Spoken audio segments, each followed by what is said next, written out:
Hola, muy buenas noches. Estamos aquí en este miércoles de chicharrón. El día de hoy tenemos la presencia de Antar Mijail Pérez Botello, en lo que hacemos tiempo para que lleguen y se nos unan un par de personitas más. Quiero invitarlos a seguir nuestras redes sociales. De A Poco No, tenemos página Facebook, tenemos Instagram, tenemos Twitter, tenemos YouTube, tenemos LinkedIn, donde quieran estamos. Esperemos llegar pronto a sus corazones. Y tenemos página web que es www.apocono.mx. La presentación de Antar, pues más que una presentación va a ser una charla en donde vamos a hablar sobre algunas gráficas y ahorita nos va a explicar un poquito ese tema, que han sido importantes y cómo se han reflejado en nuestra vida. ¿Okay? Como una breve reseña de Antar. Antar es biólogo egresado de la Facultad de Ciencias de la UNAM, es maestro en Ciencias Biológicas, también por parte del posgrado de Ciencias Biológicas de la UNAM. Está enfocado a trabajar con asociaciones, en este caso son esponjas y animales, y los animales que viven dentro de estas esponjas. Es un apasionado por las diferentes estrategias de comunicación visual de la ciencia y es por eso que lo invitamos para que nos platicara un poquito de cómo está viendo el mundo. Y actualmente él es estudiante de doctorado de la Unidad Multidisciplinaria de Docencia e Investigación CISAL y forma parte del equipo de BDMI, que es Biodiversidad Marina de Yucatán. Como información extra, le gustan las piñas coladas, los atardeceres y le va a los Pumas. Bueno, pues muchísimas gracias, Antar, por estar aquí. Bienvenido y adelante, el espacio es tuyo. No, muchas gracias a ti, Deneb, por invitarme a este magno evento que estás organizando aquí con estos miércoles de chicharrón en honor a la Facultad de Ciencias, me parece, ¿no? El nombre. ¿Es correcto? También gracias a todas las personas que están conectadas, de verdad. No logro ver quiénes son, pero aprecio mucho que estén aquí y que puedan compartir este rato con nosotros. Y voy a empezar a compartir mi pantalla. Listo, compartir. Sí, está perfecto, ya somos 15 personas, podemos empezar. Ok, vale. Tal vez el título parezca un poco como abstracto y a lo mejor hasta aburrido, pero creo que con esta charla mi idea es como cambiar esa concepción que tenemos de qué es un gráfico, qué son las gráficas y también qué son los datos y cómo es que funcionan y poder dar una visión distinta de lo que nosotros actualmente, o nosotros, no sé si actualmente, pero como históricamente nos han enseñado qué son las gráficas. Pero bueno, primero, para hablar de gráficas, hay que hablar de la materia prima, que son los datos. Los datos son la información concreta sobre hechos, elementos, procesos que están alrededor de nosotros que nos permiten estudiar, analizar o conocer un fenómeno en particular. En pocas palabras, es una manera que tenemos nosotros los seres humanos de codificar el entorno que nos rodea. Y los gráficos son una representación visual de estos datos. Así, no hay más. Eso es de manera muy general, que es un gráfico. Usualmente estamos acostumbrados a asociar las gráficas a una relación de dos variables, entre una variable X y una variable Y, o una variable dependiente que está en función de una variable independiente. Aquí en este ejemplo les pongo la cantidad de personas conectadas y la calidad de la plática, que en realidad debería decir como mi estado emocional, ¿no? Que es, entre más personas conectadas me voy a poner más contento, o la calidad de la plática va a ser mejor, y si hay pocas personas conectadas me voy a poner triste y la calidad de la plática no va a estar tan buena. Sin embargo, esta es solamente una representación numérica y estadística de un tipo de gráficos en particular. Podemos tener otros tipos de gráficos, como gráficos de barras, gráficos de histogramas de frecuencias, de dispersiones, y también, en este ejemplo, está un mapa. Los mapas también son tipos de gráficos que nos permiten representar el espacio en una imagen y aparte poner información adicional al espacio en esa imagen en particular. Y así como estos gráficos, hay muchos otros que se enfocan en datos estadísticos, datos matemáticos, datos geográficos, pero también en una gran cantidad de datos que no están enfocados simplemente a las ciencias, a la estadística o a la matemática. También se ocupan gráficos en arquitectura, se ocupan gráficos en la ingeniería civil y en muchas disciplinas ajenas a la ciencia también se ocupan gráficos para poder interpretar o representar los datos que estamos teniendo, esta codificación de información en una gráfica que nos ayuda a interpretar, a reinterpretar el entorno natural. En este sentido, yo seleccioné 5 gráficos que a mi parecer han estado ubicados en un momento particular de la historia que han hecho que se tenga una reconcepción o un cambio en algunos paradigmas que se tenían antes y después de la presentación de este gráfico y que también a mí me han servido para reinterpretar el concepto de dato como en su sentido más amplio. Y aparte me gusta como este viaje que vamos a dar porque vamos a contar diferentes historias. Nos vamos a involucrar un poquito en la invasión de Napoleón a Rusia, vamos a hablar sobre el río Mississippi, vamos a hablar de alguna ciudad en China, de las cocinas modernas y de las redes sociales. Entonces empecemos por pasos. La primera, la invasión a Rusia por Napoleón. En este gráfico lo desarrolla Charles Joseph Mirat, es un científico y matemático del siglo XIX que representa cómo fue la campaña de Napoleón desde Lituania, que es en la ciudad de Kaunas, me parece, que es la ciudad que está aquí, y la marcha que tienen hacia Moscú. En este gráfico vemos que igual los ejes X y Y que hablábamos del principio están representando una geografía en particular, el espacio. Tenemos también otra variable que es la dirección en la que está marchando el ejército, que es desde la ciudad de Kaunas hasta la ciudad de Moscú, y la marcha que hacen de regreso. Y aparte, otra variable que tienen es la temperatura, que está representada acá abajo. Un paradigma que genera esta gráfica es la tercera variable, que están representando, cuarta variable, que es el grosor de la línea, en donde el grosor de la línea está representando la cantidad de soldados que están avanzando hacia Moscú. Y vemos cómo van muriendo algunos soldados a lo largo del trayecto a consecuencia del frío. Y aquí lo que hace Charles es reinterpretar esa distancia, que es 1 milímetro, y decir que 1 milímetro va a representar a 6,000 soldados. Y con esto él ya puede hacer una interpretación de cuántos soldados salieron desde la ciudad y cuántos llegaron hasta Moscú. Y también cuántos llegaron de regreso. Si nos damos cuenta, es una campaña muy trágica, ¿no? O sea, salieron 422,000 soldados y solo salieron 422,000 soldados de la ciudad y a lo largo del año solo regresaron 10,000 soldados. Y todo está representado por la temperatura. La temperatura. ¿No? A medida que la temperatura fue bajando, tenemos temperaturas de menos 8 grados, menos 12, menos 21, menos 11. Esta temperatura fue lo que fue mancillando el avance del ejército francés, y también en su regreso fue cuando les agarró el invierno y acabó casi de diezmar a todo el ejército. Esta campaña también se caracteriza porque nunca hubo un enfrentamiento militar. Los rusos siempre estuvieron en un constante retroceso y nunca se enfrentaron a los franceses. Entonces todos los decesos franceses fueron causa de las condiciones climáticas. Y en este gráfico Charles representa de manera muy clara y muy interesante todo el trayecto que siguió este ejército. Aquí tengo una duda, Jazz. ¿Quieres que paremos mientras cambiamos de gráfico para ver si hay preguntas o algo así, o sigo? ¿Cómo prefieres?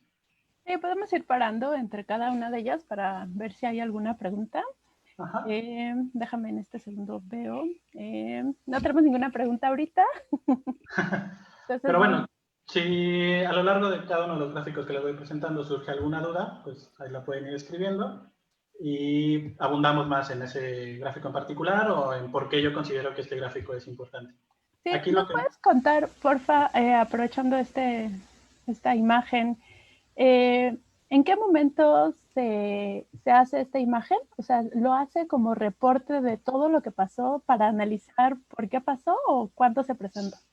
Se presenta en 1869, es cuando la invasión de Napoleón a Rusia fue en 1812 a 1813. Entonces a Charles lo que le dicen es, el Charles es un estadista y está midiendo diferentes procesos históricos que se dieron en la campaña de Napoleón. Y uno de los más sonados es este. Entonces con este gráfico, Charles trata de demostrar cómo fue que el clima, en particular el invierno, el responsable de que Napoleón no tuviera éxito en la campaña francesa. Charles también es francés y también viene de este régimen napoleónico. O sea, digamos que estaba defendiendo a Napoleón y entonces quería representar que no había sido culpa de Napoleón, sino Claro, más sí, bien lo que como de está una en su mala lógica. decisión, ajá, sí. Y entonces es por eso que se vuelve tan importante que en el eje de las X venga la temperatura. Exactamente. Y sobre todo en el regreso, que es cuando la temperatura empezó a ser más baja. Que es cuando encuentras temperaturas de menos 12 grados, menos 20, menos 30. No sé, yo nunca he estado en un frío tan extremo, pero debe de ser muy complicado sobrevivir en condiciones de ese tipo. Yo a los 21 ya, 21 grados ya tengo frío. Sí, yo Oye, también sí, a los nos 20 grados preguntan ya si tengo nos frío. puedes, sí, nos preguntan si nos puedes repetir brevemente los colores, qué es el color beigecito y cuál es el color negro. Sí, el color beige es la marcha que hacen los soldados de ida a Moscú. Y el color negro es el regreso. Entonces, en el color beige, al inicio de la ciudad, al inicio de la marcha es cuando está todo el grueso del ejército y van marchando por los diferentes pueblos de Europa del Este hasta llegar a Moscú. Y aquí ya se ve una pérdida importante del ejército. Y después llegan a Moscú y dicen, ya no tenemos suficientes hombres, vámonos de regreso. Y regresan, y es cuando les agarra el invierno. Y van regresando hasta que llegan de nuevo a Lituania.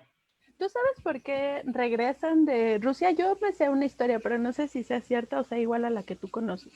A ver, cuéntanos.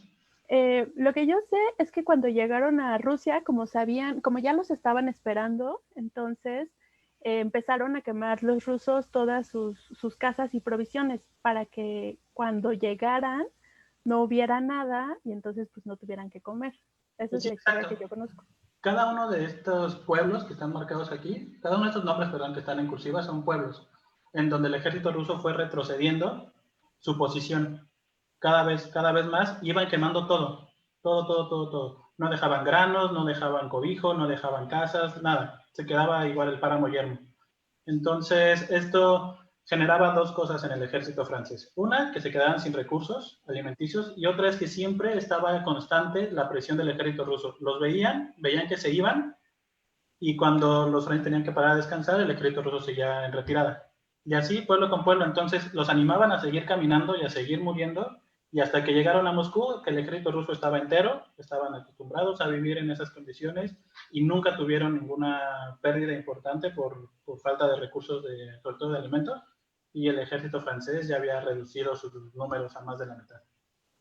Ok, entonces nos preguntan en el chat que entonces si había una relación, que si tenían la vestimenta adecuada, pero más bien es que tenían la vestimenta adecuada, pero no tenían comida y seguían esforzándose físicamente. Sí, y no sé si tuvieran la vestimenta adecuada. También hay que acordarnos que Francia está más hacia Europa del oeste, ¿no? O sea, está junto a España y ya entre Alemania y España, ¿no?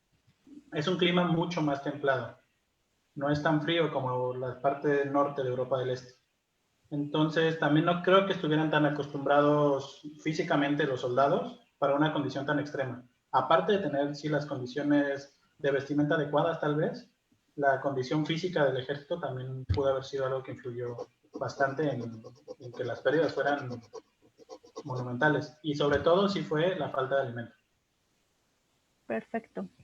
Pues por ahorita no hay más preguntas. No sé si quieras agregar algo o pasamos a la siguiente imagen. Pasamos a la siguiente, sí. Entonces, la siguiente es sobre el río Mississippi, una aproximación que hace Harold Fisk de este río particular que se encuentra en Estados Unidos. Pero para hablar del río Mississippi, primero les tengo que hablar de los ríos, para dejar claras algunas cositas. Entonces, los ríos son estructuras o formaciones que encausan agua de una parte alta del continente a una parte baja del continente. normalmente desembocan en el mar. Una característica particular que tienen estas formaciones son la generación de meandros. Los meandros son estas curvas que se están formando en el río. Esta es una foto del río Amazonas. Y una característica particular de los meandros es que erosionan una región de la tierra y sedimentan en la otra. Entonces forman una pequeña islita, perdón, una pequeña playa y una zona de erosión. Y así en la siguiente vuelta. Una zona de erosión, una parte de sedimentación. Erosión, playita. Y así hasta que te termina toda la zona de giros del río. El río Mississippi se caracteriza por tener en la parte baja una gran cantidad de meandros, que es cuando el río ya también empieza a perder más fuerza, que no tiene tanta energía de que viene de las partes montañosas y llega a las partes un poco más bajas. Esta zona también, aparte de tener estos meandros, se caracteriza por ser una zona agrícola y que se inunda fácilmente. Entonces, al ser una zona económicamente importante para Estados Unidos y aparte que se inunda mucho, generaba pérdidas en capital humano y también económicas para la región del Valle Bajo del Mississippi. Entonces, en 1940 me parece, el Departamento de Ingeniería Civil del estado de Mississippi, de Estados Unidos, empieza a generar estrategias para poder contener el cauce del río. Y le encargan a Harold Fisk, que es un geólogo, que haga una aproximación o un estudio de cómo ha sido este río a lo largo del tiempo. Y él lo que hace es una investigación geológica de la corriente aluvial del valle del Mississippi, del río del Mississippi, de la parte baja. Una cosa interesantísima de esta gráfica es que él empieza a graficar todas las trayectorias del río Mississippi que ha tenido a lo largo del tiempo. Desde la corriente actual que se tenía en 1944, que es en la parte blanca, con unos años antes, en la parte verde, me parece que en 1890, luego en la parte roja, unos años antes, y así hasta el Pleistoceno. Cada uno de los colores representa una época diferente. Una de las soluciones que quería dar el gobierno era hacer que el río fuera más recto, para que con estos meandros no generara un río tan ancho o una zona tan ancha que tuviera agua, entonces las inundaciones fueran menores. Y a la conclusión a la que llega Harold es que eso no es tan buena idea, que históricamente se ha visto que el río Mississippi, y en general los ríos en donde ha habido meandros antes, históricamente, son zonas del río que son más rectas. Y en donde los meandros son más recientes o están formándose, son zonas en donde antes no ha habido meandros. Entonces, él demuestra que la tendencia de los ríos es a ser más rectos que curveados. Y que el abrir regiones del río que hagan que el agua corra en línea recta podría generar una corriente del flujo de agua mucho más rápida, que podría propiciar las inundaciones. Entonces, aquí lo que me gusta mucho de este gráfico es cómo Harold representa toda la parte histórica del río Mississippi en una sola imagen. Y con esto él logra demostrar de manera muy rápida que el río tiende a ser lineal, si nos regresamos a la línea, al gráfico completo, donde hay más meandros es en donde el río está más recto y donde hay meandros actuales es en donde el río no ha tenido muchos cambios. Entonces, con esto él dice, no, a ver, no hay que atravesar el río, no hay que hacerlo recto, más bien hay que generar ciertos diques, pero bueno, esa ya es otra historia. Aquí lo interesante, o lo que quiero que se queden, es que él fue poniendo mapa sobre mapa, sobre mapa, sobre mapa, sobre mapa. Entonces, esta es la suma de todos esos mapas y tienes toda una fotografía histórica de cómo se ha recorrido, cómo ha sido el recorrido del río. Algo que no se había hecho nunca antes, ¿no? Y no tengan alguna duda de esta, o algún comentario quieran decir. Sí, a mí me surge la duda de si esta imagen sí repercutió, o sea, hasta donde yo sé, el río Mississippi pues no está totalmente recto, ¿no? Entonces la gente sí está siendo receptiva de estas nuevas imágenes. En este caso, lo que logró Harold es que no hicieran un corredor recto del río. Entonces, la decisión que se tomó fue hacer una serie de diques. Es el río con más diques, que van reteniendo el flujo de agua para evitar inundaciones. Pero aún así es una zona que se suele inundar, entonces es complicado tener un manejo hidráulico de esta región. Pero sí, al menos para la toma de decisión de no generar un río recto, sí influyó, o sea, no se hizo. se tomó la decisión de no hacerlo. Ok. Bueno, te mandan saludos desde Oaxaca. Ah, qué chido. Eduardo Hernández. Voy a hacer una pregunta que no sé si aplica directamente para esta imagen, pero a lo mejor sí. ¿Cómo ha sido el cambio de las gráficas con la incorporación de las computadoras? Justo es de lo que vamos a hablar al último. Perfecto, entonces Entonces, esperémonos tantito. en pausa. Oye, preguntan que si hay alguna razón por la cual haya escogido esa paleta de colores, porque por lo que se puede ver de la escala de la imagen que está en ese cuadrito del lado izquierdo, rojo es como lo más antiguo. Más antiguo, ajá. Pero luego pasa como los rojos, verdes y otra vez rojitos y azules, ¿no? Sí. No me parece que haya una relación directa en que como rojo e intenso sea más antiguo y claro y verde sea lo más reciente. Yo creo que fue una paleta de colores que a lo mejor no tengo muy claro, pero a lo mejor lo fue agrupando por era geológica. A lo mejor los rojos representan un periodo en particular, los colores más pasteles o verdes y azulados representan la época actual, antes de 1800 y así. Pero no sé, esto estoy inventando algo. Pero no sé por qué haya escogido esa paleta de colores. Ok. Ahorita no hay más preguntas. Si quieres pasamos a la siguiente imagen. Y hay una pregunta de la primera imagen, pero me gustaría que la retomáramos hasta el final, por si Bueno, hay sí. algunas que se nos junten en el camino. Gracias. Va. Entonces, ya pasamos por Rusia, ya fuimos al río Mississippi y ahora nos vamos a China. Todos con cubrebocas, pero a China. Esperemos que no nos enfermemos. Y vamos a hablar de la ciudad de Kowloon. Esta ciudad se funda en 1898 como un fuerte militar para defender la ciudad de Hong Kong de piratas. En esta época también Hong Kong pasa a ser una colonia inglesa y después pasa a ser otra vez parte de China. Este cambio de régimen político genera particularmente en el fuerte de Kowloon, que después se convierte en una ciudad, que queda como en un vacío legal. China no se quiere hacer responsable del fuerte y los ingleses ya no tienen más injerencia ahí. Entonces como que la población de ese lugar se quedó ahí sin un gobierno muy claro y muy estable. Entonces eso generó que empezara a tener una explosión demográfica impresionante, pero muy chistosa porque nunca se salen de los límites de la muralla de la ciudad. Entonces, en esta como secuencia histórica de la ciudad, así es como se veía el fuerte cuando lo construyen, es apenas una muralla con unas casas militares. Para 1975 es impresionante la cantidad de edificios que ya se construyeron en esta ciudad. Y para 1989-90, Hong Kong, la ciudad, ya está abarcando parte, ya está llegando al fuerte de Kowloon. Y la ciudad fue una de las más densas en los años 80, 90 del siglo pasado. Esto generó que esa ciudad fuera insegura, que tuviera muy malas condiciones de salubridad entre las personas y que hubiera ahí como un foco de infección de tratos turbios de dinero, corrupción, inseguridad, enfermedades. Y es en 1994 cuando 1993, China decide volver a ingerir en el fuerte, se vuelve como a apropiar de la como régimen gubernamental y decide en el 93 demoler la ciudad para convertirla en un parque.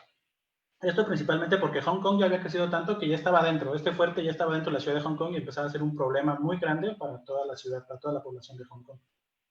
Entonces, en 1993, antes de que demuelan la ciudad, un despacho de arquitectos detalla y hace un diagrama, un corte de la ciudad con una precisión sublime.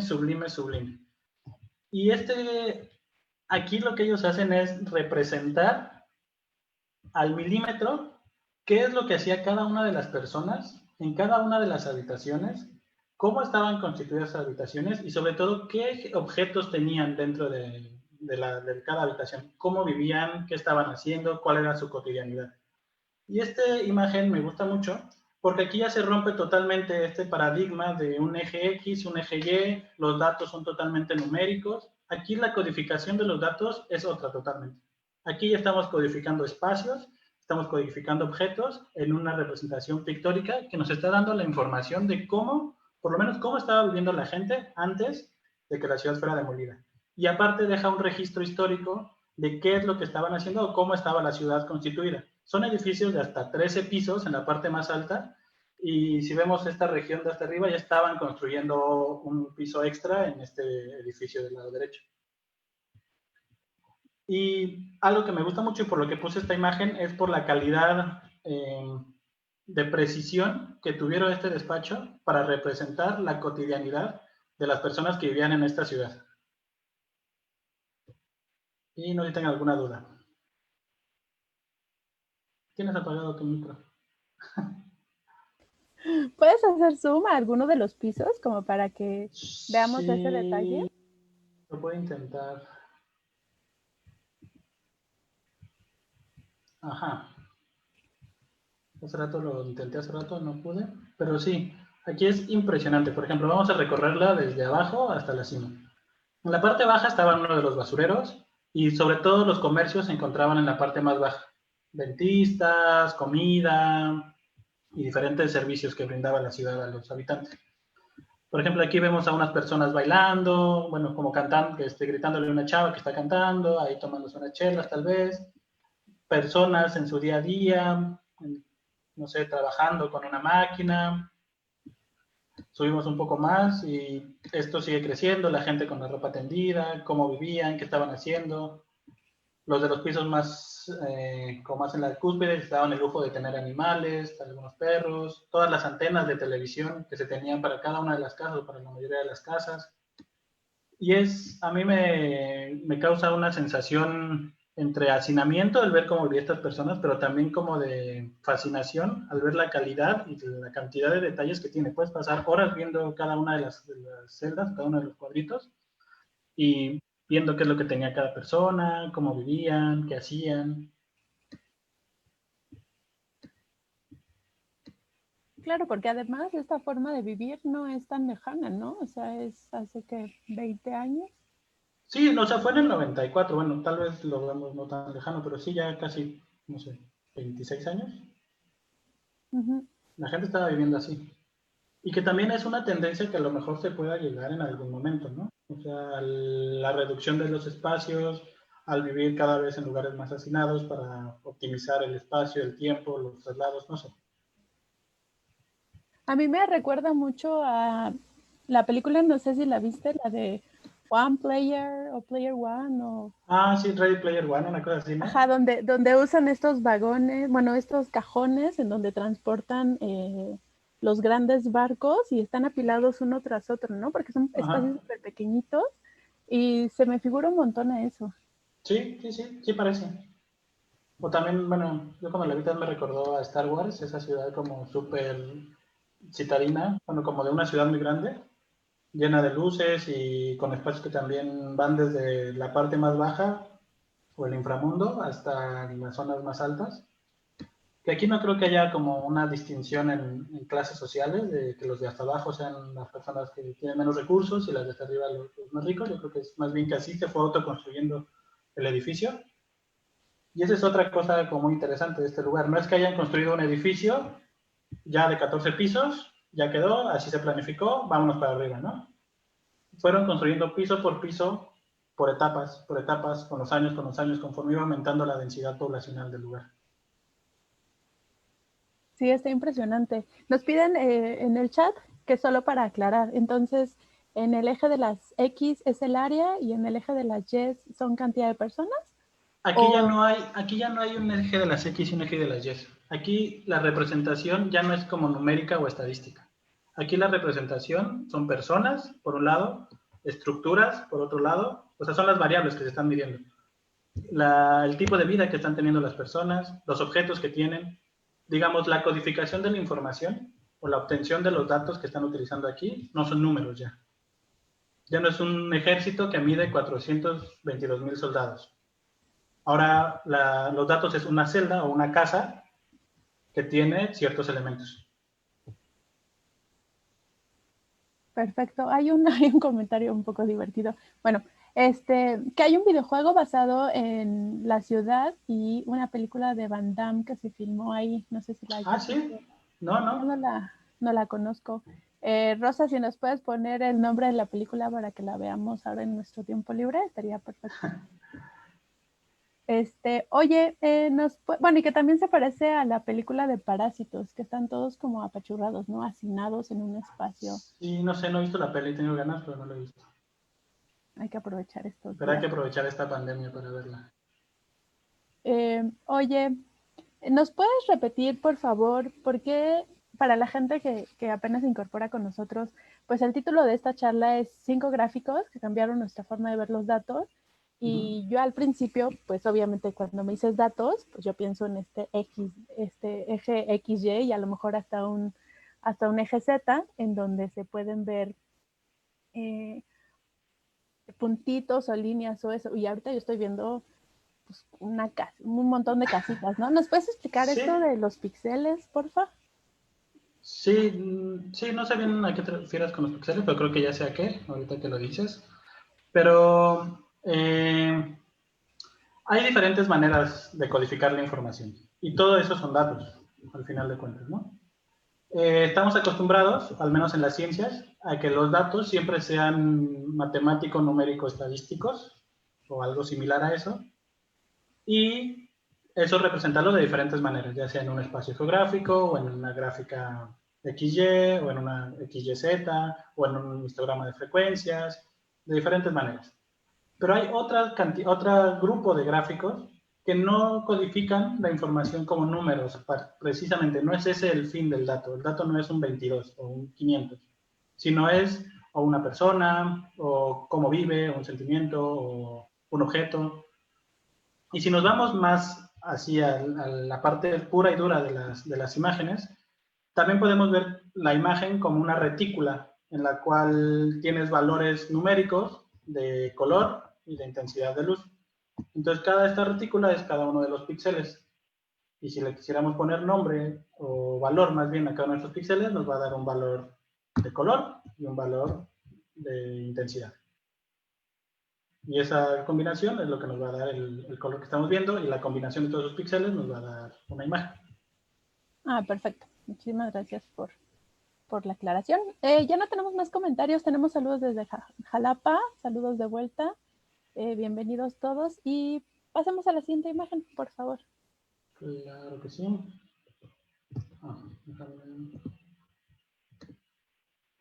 Bueno, dicho esto, es importante y qué bueno que hice ahorita la aclaración, porque vamos a ver otro gráfico que no tiene una representación numérica como tal. No es su fuerte, no es lo que está tratando, que es la cocina Frankfurt. La cocina Frankfurt la desarrolla una señora rusa, que estamos a Rusia, que se llama Margaret Lihotzky. Margaret Lihotzky nace a finales del siglo XIX y a principios del siglo XX ella se convierte en arquitecta. En este momento pasa algo muy interesante. Está esta mujer, un despacho de arquitectos bastante famoso en la Unión Soviética, y se desarrolla la estufa de gas.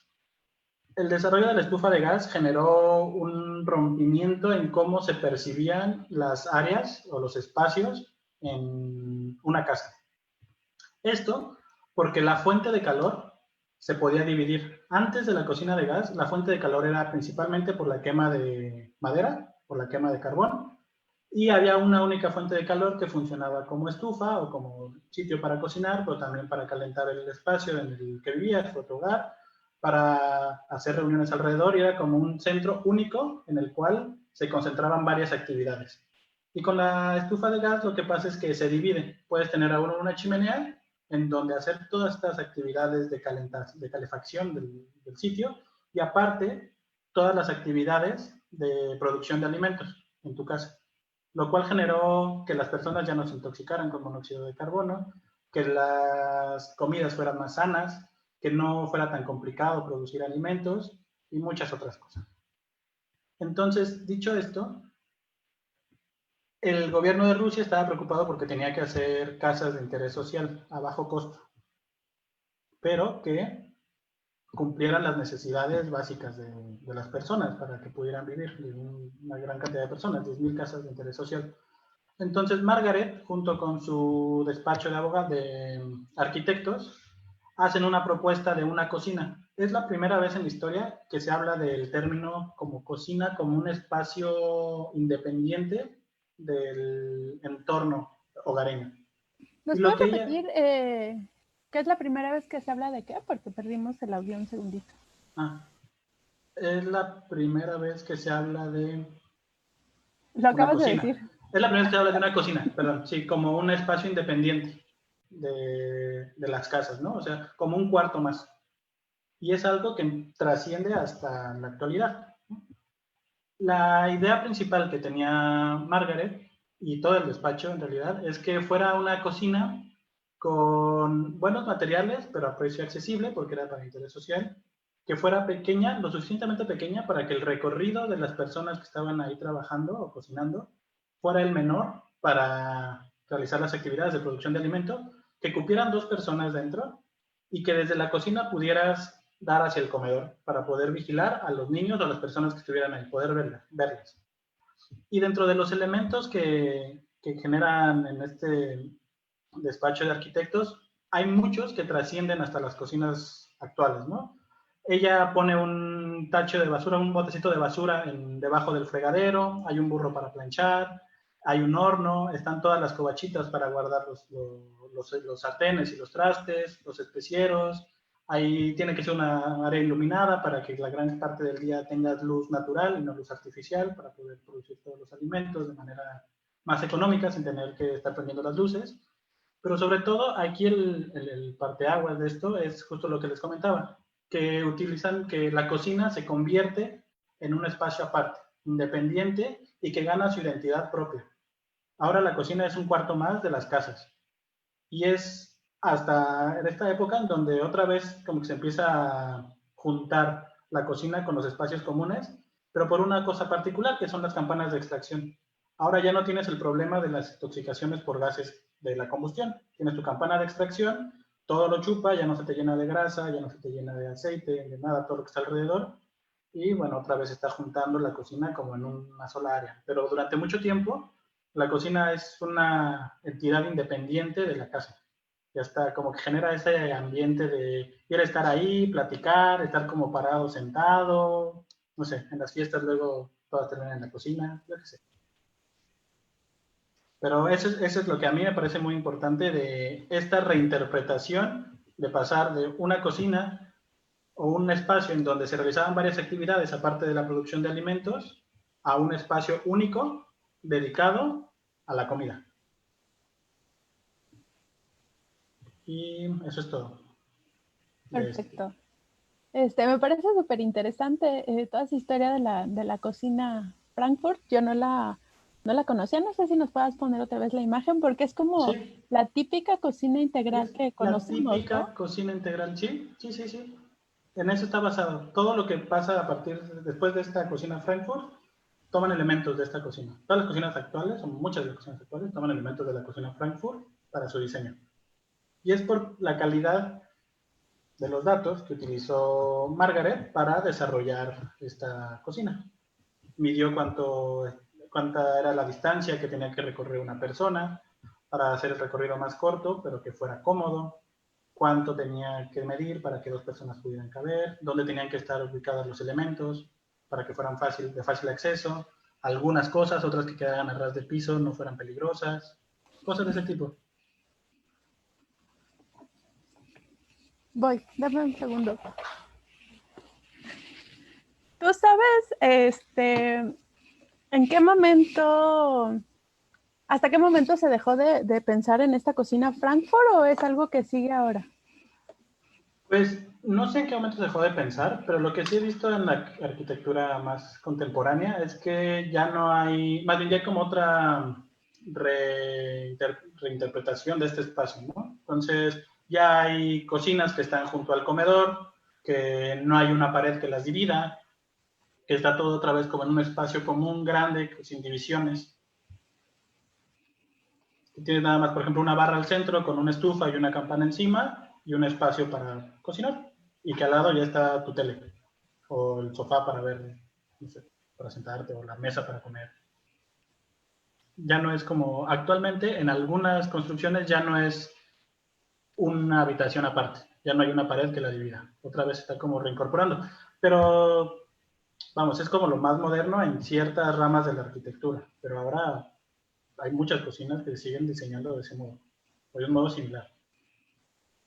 Claro, además a lo mejor ya fue como la independencia de la mujer, ¿no? Porque tenía su espacio. No sé si es el correcto, pero pues durante mucho tiempo, seguramente, como tú lo dijiste, pues la tasa de gente que sufriera por intoxicaciones y eso, pues disminuyó, ¿no? Y además con lo que Sí, dices, sí. con la implementación de esta campana de extracción que nos parece tan normal. Ahora, exacto, que antes pues no Sí, existía. esta imagen me recuerda, yo por las películas, me recuerda a la película de la historia de McDonald's, de las hamburguesas, en donde Ah, seguramente McDonald's, ajá. esta persona eh, hace recrea una cocina para ver qué tan eficiente es y dónde debe de ir la freidora y todo eso. Exactamente, Justo es lo para que que hizo tengan Margaret. justamente los movimientos necesarios para llegar sin que se estorben, pero tampoco que sean muy largos, para que el tiempo sea el mínimo, ¿no? En la eficiencia de la producción. Sí, correcto. Bueno, pues si quieres pasamos a la siguiente. Hay algunos comentarios hablando de la imagen, ¿no? O sea, que sí está llamativa y eso, pero tal cual preguntas, por ahora no. Ok, bueno, pues ahora sí vamos a contestar tu pregunta. ¿Cuáles son las tendencias actuales? Yo le puse aquí redes sociales porque se me acabó la imaginación, creo.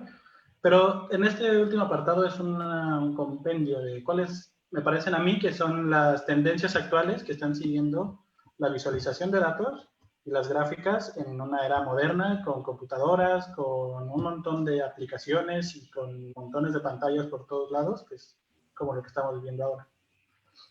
Para eso vamos a hablar un poquito de COVID. Esta es la página de CentroGeo y del Gobierno de México que desarrolló CentroGeo de las estadísticas de coronavirus en México. Eh, me gusta esta página porque aparte de dar información muy importante, muy interesante, todos sus gráficos son interactivos y es una de las cosas a las cuales estamos yendo ahora, a la interactividad de los gráficos. Que los gráficos muestren información que nosotros queramos, pero a solicitud del usuario. Aquí los gráficos, todos te dan una información como en primer plano, pero si te acercas a las barras, por ejemplo, ya te dice cuántos son hombres, cuántos son mujeres, me parece que también un porcentaje. Si le picas en uno de los estados o si le picas, por ejemplo, en negativos, ahora te muestra las estadísticas de los negativos que no estabas viendo antes, pero que ahora puedes ver. Si te vas al mapa y le picas, te digo, en uno de los estados, aquí le voy a dar clic en Yucatán, ahora va a mostrar solamente las estadísticas de Yucatán o los gráficos de Yucatán. Y todo interviene mucho el usuario de la gráfica, el usuario de la visualización, en lo que se está presentando. Aquí mueves el tiempo, ves una región en particular de la gráfica, ves cómo se comportó en ese momento, puedes filtrar por hombres, por mujeres, por personas hospitalizadas, por personas ambulatorias, en fin, por un montón de factores que puedes tú ver o no ver, quitarlos o verlos, pero siempre es a demanda del usuario. El usuario es el que está ahora interactuando con el gráfico y el gráfico te está respondiendo y te está dando información nueva o información distinta, que es un poco también lo que pasa, o mucho más bien, en las redes sociales. Esta es la página de aterrizaje de A Poco No, y aquí vemos una cantidad inmensa de gráficos, de muchos tipos. Tenemos, por ejemplo, la información en donde nos dan una pequeña reseña de lo que está ahí pasando aquí, nos dan información numérica de las personas que les gusta esta página, también nos dan información otra vez de cuántas personas de mis amigos les gusta esta página, nos dice quiénes son, nos pone sus fotitos Tenemos otro gráfico que es el póster de esta presentación, a la cual podemos reaccionar. Entonces alimentamos este gráfico con una emoción, podemos comentarla, la vas evolucionando, la vas trabajando.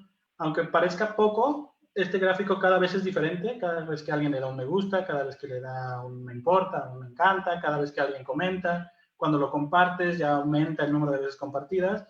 Y todo esto se puede traducir a otros tipos de gráficos, a otras estadísticas, o simplemente este pequeño panel va cambiando y se va modificando con el tiempo. Entonces aquí es una constante revolución, una constante diálogo entre el usuario del gráfico y lo que te está presentando, el display que te está dando. Tenemos la presentación del miércoles anterior, los productos que vende a poco no, las publicaciones que tiene, en fin. Todo esto es un conjunto de imágenes y de gráficas que nos están dando información y que nosotros estamos interactuando con ellas. Entonces, esto es como, espero hayas haber contestado tu pregunta, Jazz, que es para mí la tendencia actual con las herramientas modernas que tenemos ahorita. Ahora a lo que se está yendo es a que los usuarios hagan uso de los gráficos, se metan a los gráficos. Soliciten información, ¿no? Y por último, para concluir un poco esta charla, los gráficos nos ayudan a interiorizar conceptos de manera gráfica, perdón, de manera rápida. Nos ayudan a contar una historia o nos ayudan a fortalecer un discurso. Y me gustaría que se quedaran que el mejor gráfico no es el que tenga más variables, por ejemplo, sino es el que represente de manera más clara lo que queremos contar con los datos. Y no sé si tengan alguna duda de esto último. ¿Qué podemos hallar? Perfecto, muchísimas gracias por esto, como qué es lo que nos tenemos que llevar, ¿no? De quitarnos los conceptos que tenemos de gráficas y que al final pues gráfica puede ser un montón de cosas que nos estén brindando información. Sí, sí, sí. Y no es como una cosa aburrida, estadística y matemática, ¿no? Hay un montón de gráficas que están ahí al alcance de todos, que nosotros incluso interactuamos con ellas y a veces no nos damos cuenta. Claro. Tenemos una pregunta en el chat. ¿Tú crees que estamos aprovechando la tecnología de los gráficos de manera eficiente para hacer ciencia y para hacer difusión? Y si la respuesta es no, ¿qué nos falta o cómo podemos aprovechar mejor estas herramientas? Yo creo que sí, o sea, depende mucho de lo que quieras contar. Es lo que les decía ahorita. Un gráfico por sí solo no basta con que sea bonito, que también ayuda mucho, que sea visualmente atractivo, sino que ayude a fortalecer el discurso que estás dando y que nos ayuden a contar una historia, a transmitir un mensaje, a tomar una decisión. Entonces yo creo que hasta un gráfico muy sencillo de puras líneas, sin mucha tecnología, podría ser mucho más impactante que todos estos gráficos que les mostré de centro geo que suben, bajan, se mueven, ¿no? Entonces yo creo que en ese sentido no es que apliques la tecnología al hacer gráficos, sino que decidas cuál es el gráfico adecuado para contar la historia que estás dando o para transmitir el discurso que tienes. No sé si logré contestar la pregunta.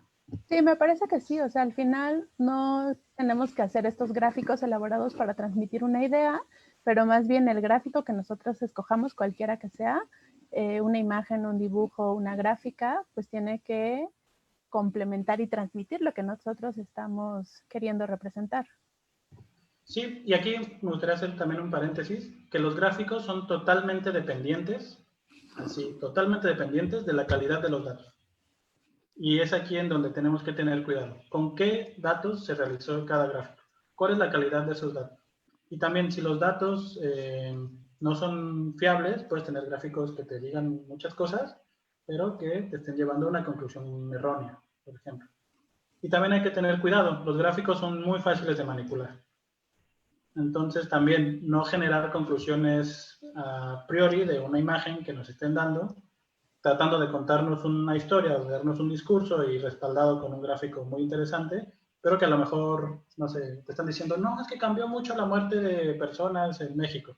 Y ves una gráfica súper inclinada, ¿no? Pero ves que la escala es de 1 a 2. Entonces ahí en realidad nada más se murió una persona, ¿no? No es que se hayan muerto miles. Sí, exacto. Oye, una pregunta de las preguntas que tenemos pendientes, nos quedan 8 minutos. Sobre la imagen de Rusia, nos pregunta que si hay alguna innovación en este gráfico respecto a los gráficos anteriores. Es decir, sí. Y que esta pregunta puede aplicar para todas las gráficas que presentes, ¿no? La innovación así conceptual que tiene este gráfico es con la representación abstracta de que 1 milímetro o el ancho de la barra representa una cantidad. Antes de esto no se utilizaba. Que un área representara una cantidad numérica de soldados, por ejemplo. Okay. No era algo que se tenía como conceptualizado. Y aquí fue cuando se cristaliza. Ya había ideas por ahí sueltas, pero en este gráfico se cristaliza mucho ese concepto. Sí, a mí esta imagen me fascina porque literal te cuenta una historia, ¿no? No nada más es la imagen, sino te cuenta toda la invasión. Sí. En 2 dimensiones, ¿no? O sea, no necesitas mucha tecnología, por ejemplo, muchas herramientas, pero te cuenta una historia muy interesante. O sea que podría estar reforzando la idea de que lo importante son los datos. Y si tienes buenos datos. Sí, los datos y la selección del gráfico que vas a usar. Ok. Otra de las preguntas que tenemos pendientes respecto a la imagen del pueblo en China, del fuerte. Bueno, es más nada un comentario, ¿no? Si habláramos de un espacio cartesiano, este gráfico privilegia lo que sería el eje Z, ¿no? De abajo hacia arriba en la pantalla y el otro sería el eje X o el eje Y. Porque al final no estamos viendo la profundidad, ¿no? Tenemos como un primer corte. Claro, y esa es una característica que tienen estos cortes arquitectónicos, ¿no? Que lo que te hacen es como dar una rebanada de pastel con guillotina de lo que está pasando entre medio de 2 cosas. Entonces sí, lo que está representando es la altura y lo que pasa a lo ancho. Perfecto, ese también me gustó un montón. Voy a leer el último comentario. En lo que estaba preguntando llegaron algunos otros más. Los mapas son herramientas gráficas y puede haber mapas muy apantalladores basados en las aplicaciones más modernas, pero pueden ser muy malos mapas que no explican nada o incluso que no sirvan para explicar bien los procesos en el espacio geográfico o explicarlos de manera falsa. Que es lo que nos habías comentado, ¿no? En diferentes partes. Por ejemplo, con los mapas, algo que pasa mucho es que surgen las imágenes satelitales, ¿no? Entonces, las imágenes satelitales son una foto de la Tierra que tiene muchísima información que muchas veces es información ruido. A veces no nos interesa saber de qué color es el mar, preciso en un punto particular, si lo que quieres es ver la distribución de una especie, por ejemplo. No aporta realmente mucho para el discurso de dónde está cada uno de los organismos. A lo mejor para otras cosas sí, pero esto pasa mucho en los mapas que les puedes ir poniendo capa sobre capa sobre capa de información y puede llegar un momento en que esté saturado de información y realmente ya no se entiende qué es lo que está pasando. Es una de las ventajas de estos mapas dinámicos que nos enseñaste en la última imagen, ¿no? Que al final, si tuviéramos toda esa información en la misma imagen, pues realmente no entenderíamos absolutamente nada, ¿no? Y que aquí tú la puedes ir desplegando o visualizando a demanda. Claro, conforme la vayas necesitando. Perfecto. Preguntan que en dónde aprendiste o por qué te apasionan tanto las gráficas. Pues para responder esta pregunta era lo que iba a decir al final, pero Pues nos quedan 4 minutos. ¿Dónde aprendí? Pues un poco leyendo, un poco viendo imágenes, un poco tal vez por historia familiar, no lo sé. Uno de mis hermanos es diseñador industrial, uno de mis hermanos es músico, no sé, como que por ahí hay diferentes influencias. Pero mejor pregunto, ¿cómo hice un poco la investigación de esta plática? Y uno es con este libro que se llama Knowledge is Beautiful, de David McClaren. Es un señor que se dedica a la visualización de datos, súper bueno. Y este es como un recetario de muchos tipos de gráficos, pero ahí los pueden ver. Este tiene diferentes ejemplos. Otro que es del mismo autor, que también se llama Information is Beautiful. Y el otro, aquí me estoy colgando de los libros que tiene mi tutor, que se llama The Book of Circles, de Manuel Lima. Manuel Lima también es un experto en visualización de datos. Y este libro me gusta mucho porque habla del concepto de círculo. Todo el concepto de círculo a lo largo de la historia. Y que lo utilicé un poco como para estructurar la presentación realmente, no saqué muchas cosas de aquí, pero de cómo los círculos han ido trascendiendo en diferentes culturas, desde, no sé, muy antiguas hasta cosas un poco más modernas, cómo pictóricamente son un símbolo muy fuerte para comunicar o para transmitir una idea, y cómo han sido representados a lo largo de la historia, en diferentes tipos de visualizaciones en general, desde pinturas rupestres hasta, no sé, una red neuronal. Oye, está súper bien porque al final pues, nos cuenta la historia de cómo han sido utilizados por diferentes civilizaciones, que al final a lo mejor los grupos llegaron a la misma conceptualización o no, a lo mejor usan un Sí. círculo para ver cosas totalmente diferentes. Pero al final de cuentas es la misma figura geométrica, ¿no? Como el corazón de Peña. Perfecto. Bueno, nos quedan 2 minutos y ya para terminar, nos preguntan que dónde hiciste tu presentación, que porque les gustó como algún programa en especial o usas Bueno, la presentación es PowerPoint. Office de toda la vida. Sí, pero bueno, todos estos como grafiquitos los hice en Illustrator y Illustrator. Ok, como un mix de todo. Sí, las diapositivas, bueno, en realidad sí, todo lo hice casi en Illustrator y fui pegando nada más las imágenes en las diapositivas para que fueran pasando. Ah, perfecto.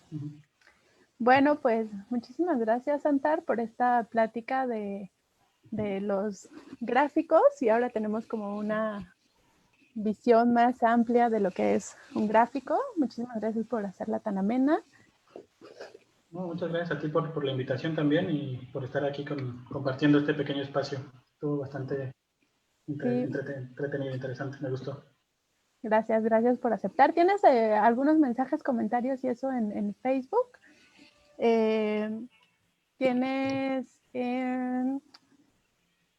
Tienes comentarios en Facebook, entonces te invitamos a que los veas. Okay. Muchísimas gracias a todos los que estuvieron preguntándonos y comentando todo lo que se presenta. Muchísimas gracias a todos por estar aquí en este miércoles de Chicharrón. Los esperamos en nuestra siguiente emisión y va a estar el maestro en ciencias, Efraín Chávez Solís, y nos va a hablar sobre estigobiota. Pues muchísimas gracias. Buenas noches a todos. Adiós.